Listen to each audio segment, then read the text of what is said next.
All right, good morning folks, and welcome to the weekly update during the COVID pandemic for all the people across the Murrumbidgee Local Health District. So let's start with really good news. So there is some really good news for the people right across this region. We are now entering our 19th day where we've had no new cases of COVID-19 across our region, which is a really great result and down to really the actions of the people in our region. So we have still got the 45 people who have tested positive to COVID-19 during the pandemic, and 39 of those people have now recovered. And again, good news, like last week, we have no COVID-19 patients in hospital, with the majority of patients recovered. So really what I wanted to talk about now is what is our focus for now? And I think I would not have thought 6 weeks ago I'd be standing in front of you all today to say that we had such incredible results, which is purely down to the actions of the people in this community. We hear about flattening the curve, but what that really means is people who have taken the restrictions on board and stayed at home and washed their hands means that our clinicians who were fearful of what was happening overseas now have been able to prepare and respond appropriately. So it's thank you to all the people across our region. So what's the next message? Because we want to continue to keep this no community transmission going, but at the same time, we can't afford to be in lockdown for the rest of our lives, and we need to think about how we're going to get back to normal. Getting back to normal is all about testing. So the message now is that if anybody at all has any kind of respiratory symptoms, so we're talking sore throat, runny nose, cough, unexplained fever, or severe lethargy, which is actually tiredness, it's super important that those people self-isolate immediately.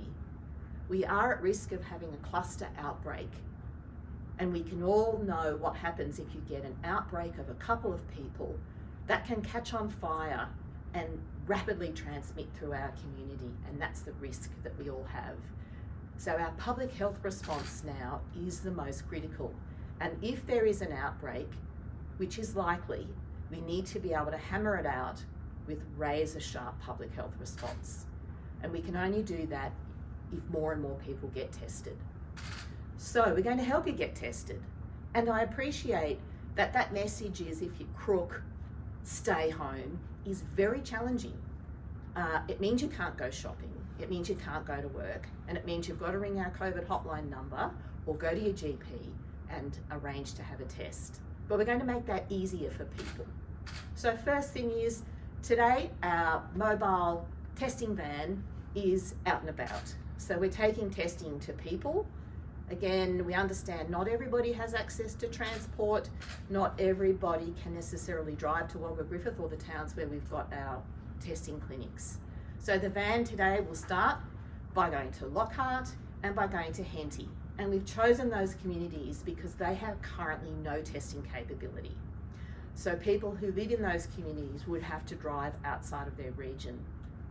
And tomorrow we're going to Narandra, and then we're going to Coolaman.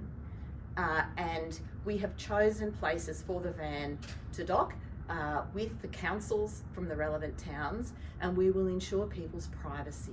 It's really, really important that people can feel comfortable to come forward to be tested, and that we can also ensure work health and safety requirements. So you'll see the van, it's hitting the roads, it's whizzing around Murrumbidgee Local Health District, bringing testing to people. We've also extended the hours of testing, and weekends are really important, so we need to continue testing no matter what day it is. So for people who are working, particularly in the bigger cities like Wagga, we've increased the testing hours to be longer, for example, going in the evening from 5 to 8 p.m. so people can come over. But if you get tested, please remember you need to go into isolation until you get your result. And isolation means staying at home and looking after yourself, which is really important.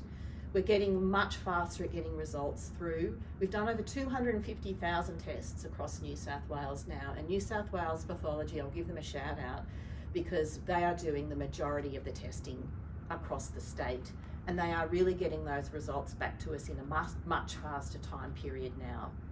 I do appreciate though, rural communities means that we've got to get test swabs up and onto couriers, so People in rural areas, it may take a couple of days for us to get your results back. But please sign up to the SMS testing, because that means as soon as the lab's done the test and it's been verified, we can just send you a text message on your phone, which means you don't have to wait for somebody to call you, which is really important. So testing's important. And from the health workers, how relieved they are that they have not been inundated with severely ill people like we have seen in the UK, like we are seeing in the US. So let's keep that curve flattened. We are fortunate too that we've been able to reintroduce some services. So on Monday we commenced some of the elective surgery. So the semi-urgent people have been brought forward, some of the non-urgent people are being brought forward. Right through this pandemic, we did continue to do 62% of our surgery, so all trauma patients, all emergency patients continued to have their surgery.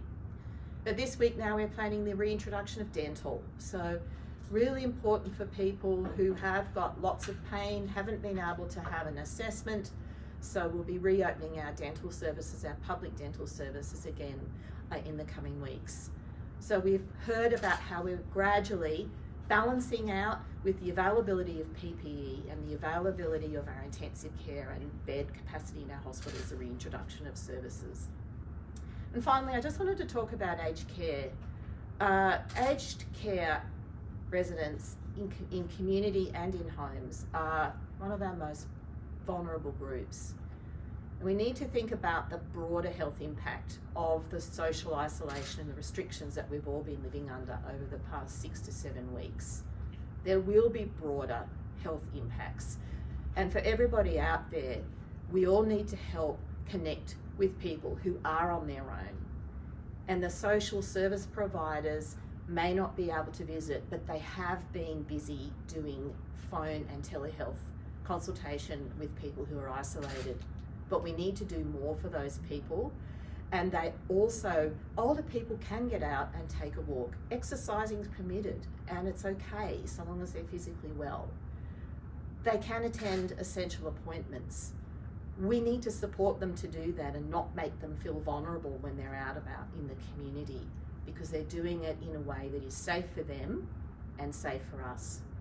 So finally, I just want to finish off by saying flu vaccination for all of our staff who work in health.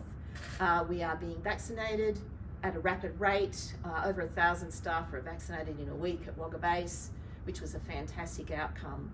But I want to reassure the community that every health worker who works in residential aged care, and in Murrumbidgee, we have 394 residential aged care beds.